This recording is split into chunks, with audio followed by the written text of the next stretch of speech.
പ്രേമലാൽ, ഈ American president ട്രംപിൻ്റെ സുഹൃത്ത്, ഏറ്റവും വലിയൊരു കോടീശ്വരൻ എലോൺ മസ്ക്, അദ്ദേഹം മഹാകോടീശ്വരനായിരുന്നു. ഇപ്പം അദ്ദേഹത്തിൻ്റെ കോടീശ്വര പദവിക്ക് ചെറിയൊരു ഇടിവ് തട്ടിയതായിട്ട് പറയുന്നുണ്ട്. എന്താണ് സംഭവം? അതിൽ ആദ്യം തന്നെ ഒരു തിരുത്തുണ്ട്. ട്രംപിൻ്റെ കൂട്ടുകാരനായിരുന്നു, ഇപ്പം അല്ല. രണ്ടും കൂടി അടിച്ചു പിരിഞ്ഞു. പക്ഷെ ഇപ്പോഴും സൗഹൃദം ഉണ്ടെന്ന് തോന്നുന്നു. അത് വാക്കാനുള്ള, അത് എന്താ പറയുക, മുറിവിന്റെ മേൽ മരുന്ന് പുരട്ടൽ മാത്രമേ ഉള്ളൂ. രണ്ടുപേരും രണ്ട് ധ്രുവത്തിലായി, വേറെ കാര്യം.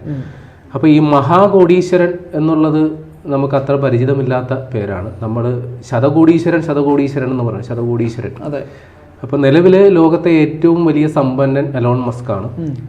അപ്പോൾ ഈ തിന്നു നിറഞ്ഞവന്റെ അവസ്ഥയിൽ നിൽക്കുകയാണ്. വയറ് നിറഞ്ഞ് പൊട്ടാറായ അവസ്ഥയിൽ നിൽക്കുമ്പോൾ ചെറിയൊരു ആശ്വാസം കിട്ടുന്നു എന്നൊരവസ്ഥയിലാണ് ഇപ്പോൾ എലോൺ മസ്കിൻ്റെ അവസ്ഥ. ഏറ്റവും വലിയ ധനാഢ്യനാണ്, ഏറ്റവും വലിയ സമ്പന്നനായിരുന്ന മസ്കിൻ്റെ സമ്പത്തിൽ കുറച്ച് കുറവുണ്ടായി. ഇപ്പം നമ്മളെ സംബന്ധിച്ച് കുറച്ച് അത് കേൾക്കുമ്പോൾ നമുക്കൊരാശ്വാസം അല്ലേ, നമ്മുടെ മനസ്സിലൊരു സന്തോഷം തോന്നുമല്ലോ. അപ്പോൾ കാര്യം അത്രയും വലിയ സമ്പന്നനായവൻ്റെ കുറച്ച് പൈസ പോയി. അപ്പോൾ സാധാരണ ഒരു മലയാളിയുടെ മാനസികാവസ്ഥ വെച്ച് നമ്മളെ സംബന്ധിച്ചിട്ട് സന്തോഷം നൽകുന്ന സംഗതി ആയതുകൊണ്ടാണ് നമ്മൾ ഈ പറയുന്നത്, ഈ വിഷയം എടുത്തത്. അപ്പോൾ ഇത് സംഭവിച്ചത് വെറും 2 ആഴ്ചത്തെ ഇടവേളയിലാണ്. അപ്പോൾ ഇതുണ്ടാകാൻ ഇദ്ദേഹം ഈ ശതകോടീശ്വരനിൽ നിന്ന് മഹാകോടീശ്വരൻ, ഇപ്പൊ ചുരുക്കി പറഞ്ഞ ഈ ലക്ഷം കോടീശ്വരൻ എന്ന പദവി, മഹാകോടീശ്വരൻ അല്ലെങ്കിൽ ലക്ഷം കോടീശ്വരൻ എന്ന പദവി 2 ആഴ്ച കൊണ്ട് സംഭവിച്ച ഒരു മായാജാലമാണ്. അപ്പൊ അതിന് കാരണം ഇദ്ദേഹത്തിന്റെ സ്പേസ് എക്സ് എന്ന് പറയുന്ന കമ്പനി, നമുക്കറിയാമല്ലോ, ഈ നാസയ്ക്ക് ബദലായിട്ട് അമേരിക്കയിലുള്ള സ്വകാര്യ മേഖലയിലുള്ള ബഹിരാകാശ ഏജൻസിയാണ് സ്പേസ് എക്സ്, എലോൺ മസ്കിന്റെ കീഴിലുള്ള. ഈ സ്പേസ് എക്സിന്റെ IPO ഇഷ്യൂ ചെയ്തു. IPO എന്ന് പറഞ്ഞു കഴിഞ്ഞാൽ ഇനീഷ്യൽ പബ്ലിക് ഓഫറിംഗ് എന്നാണ്. അതായത് സ്വകാര്യ മേഖലയിൽ പ്രവർത്തിക്കുന്ന ഒരു കമ്പനി അതിന്റെ ഓഹരികൾ പൊതുജനങ്ങൾക്കായി വിറ്റഴിക്കുന്നു. അതിനെയാണ് ഈ IPO, അത് തുടക്കമിടുന്നു, അതിനെയാണ് IPO എന്ന് പറയുക. അപ്പൊ അത് പ്രകാരം ഈ സ്പേസ് എക്സിന്റെ ഓഹരികൾ വിറ്റഴിക്കുന്ന വഴി വൻ ലാഭമുണ്ടായി ഇയാൾക്ക്. അപ്പോൾ ഇതിന്റെ കഥകൾ ഞാൻ പറഞ്ഞു തരാം. ഒരു 2 ആഴ്ച മുമ്പ്, കൃത്യം പറഞ്ഞാൽ കഴിഞ്ഞ 12-ാം തീയതി, ജൂൺ 12-ാം തീയതിയാണ് ഈ IPO ഇഷ്യൂ നടക്കുന്നത്.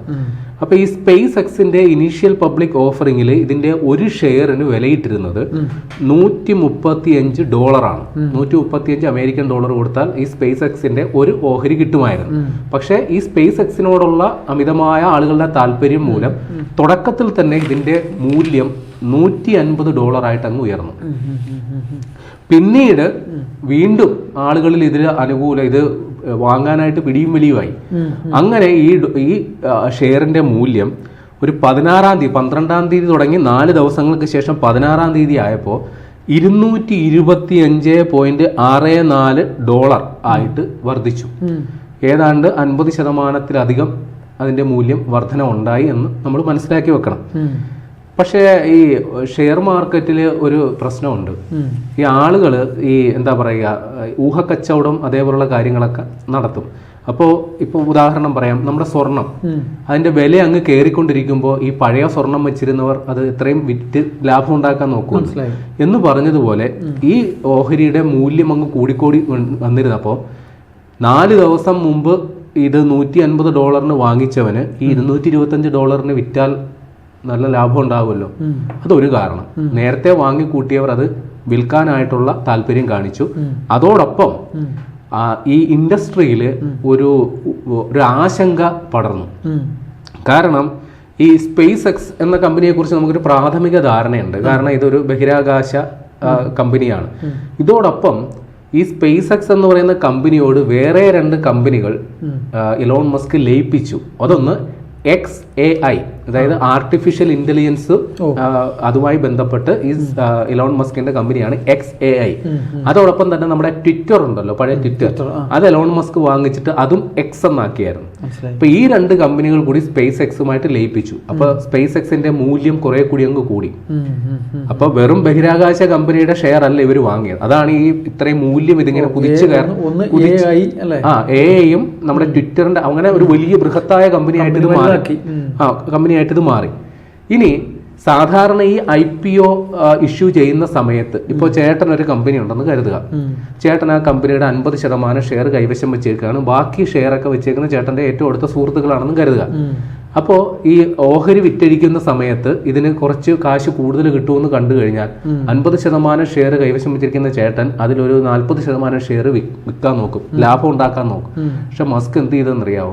ഈ സ്പേസ് എക്സിന്റെ 42% ഓഹരികൾ ഇയാളുടെ കയ്യിൽ തന്നെയാണ്. അത് അനക്കിയില്ല. ഇതിന്റെ മൂല്യം എത്ര വേണേ കൂടിക്കോട്ടെ, ഞാനത് വിൽക്കാൻ തയ്യാറല്ല, കൈവശം വെച്ചു. അങ്ങനെയാണ് ഇയാളുടെ ഈ മൊത്തം ആസ്തിയിൽ വലിയ വർധനമുണ്ടായത്. അപ്പൊ ഈ പറയുന്ന ഈ ഓഹരി വിൽപ്പനയിലൂടെ മാത്രം നമ്മുടെ ഈ സ്പേസ് എക്സ് എന്ന് പറയുന്ന കമ്പനിക്ക് 2.1 ട്രില്യൺ രൂപയുടെ മൂല്യവർധന ഉണ്ടായി. ഏതാണ്ട് 19% ഒറ്റയടിക്ക് മൂല്യം വർദ്ധിച്ചത്.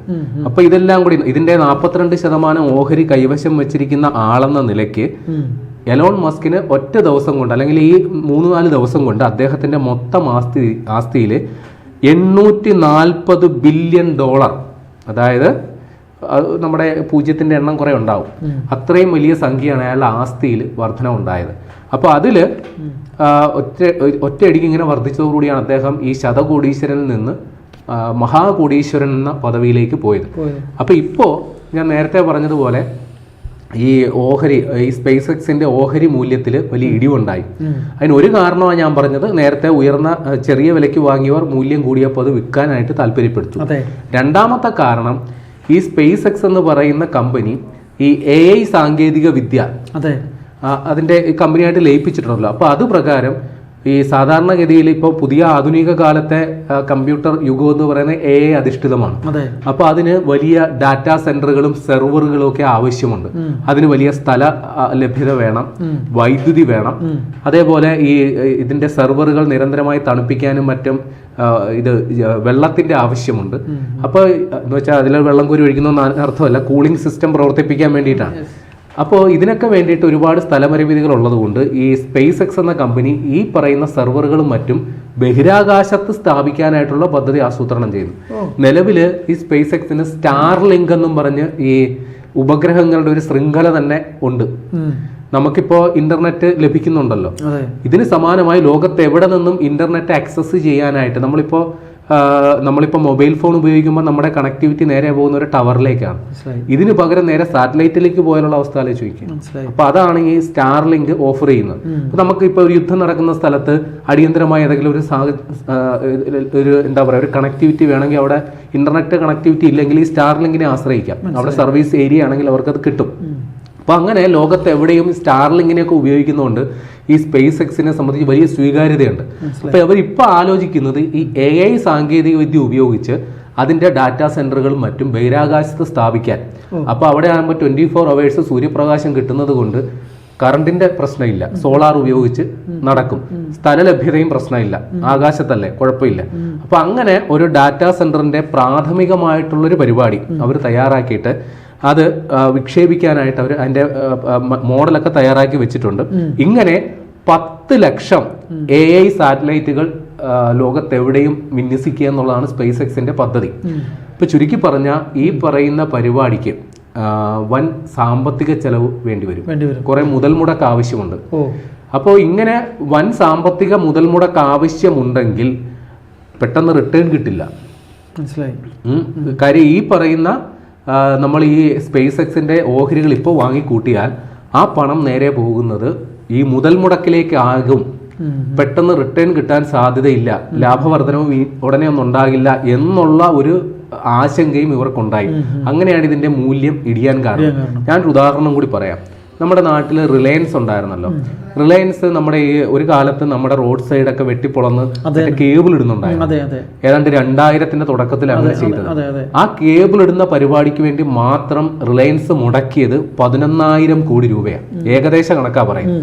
അതിന് 2 വർഷത്തിന് ശേഷമാണ് അവർക്ക് റിലയൻസ് ടെലികോം എന്ന് പറയുന്ന നമ്മുടെ മൊബൈൽ നെറ്റ്വർക്ക് ഉണ്ടല്ലോ, നമ്മുടെ ചെറിയ ഫോൺ 500 രൂപയുടെ ഫോൺ 2002 ശേഷമാണ് വന്നത്. അപ്പൊ അതിനുശേഷമാണ് റിലയൻസ് പതുക്കെ രജിസ്റ്റർ ആയി. പിന്നീട് അതിനുശേഷം അംബാനി, മറ്റേ മുകേഷ് അംബാനിയുടെ ജിയോ ഒക്കെ ഇപ്പൊ എത്രത്തോളം വലിയ ഭീമന്മാരായിട്ട് വളർന്നു. അപ്പൊ ആദ്യ കാലത്ത് ഈ 11,000 രൂപ മുടക്കി അവർ ഈ കേബിൾ ഇടുന്നതിന് ആ ചെലവിൽ 11,000 കോടി മുടക്കി ചെലവ് ചെയ്ത് കേബിൾ ഇട്ടതിന് 10 പൈസ തിരിച്ച് റിട്ടേൺ ഒന്നും കിട്ടിയിരുന്നില്ല.